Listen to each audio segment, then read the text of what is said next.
ज़िले जैकबाबाद में आवाम को एंटरटेन करने के लिए जैकबाबाद की हर दिल शख्सियत और समाजी रहनुमा हाजी शेर मोहम्मद मुगेरी, इम्तियाज अब्रो और रजब दायो की मदद से चाहत मैरिज हॉल में औरतों के लिए एक म्यूजिकल प्रोग्राम का इनेकाद किया गया।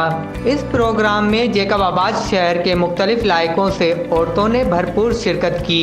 इस म्यूजिकल प्रोग्राम में सिंध के नामवर फनकारों ने शिरकत की, जिसमें शेला गुल, नगमा नाज, मास्टर फतेह अली, मुनवर मुमताज, आबिद बिरोई और इम्दाद लाशारी ने बेहतरीन गाने गाकर पूरी महफिल को चार चांद लगा दिए।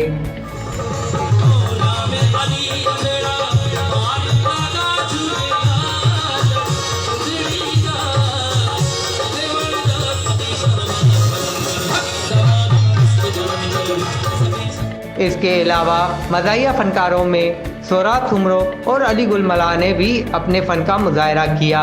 वहाँ पर मौजूद औरतों ने गानों पर एंजॉय और रक्स भी किया। कैमरामैन शकील बलोच के साथ हजूर बख्श मुगेरी, 11 न्यूज़, जैकबाबाद।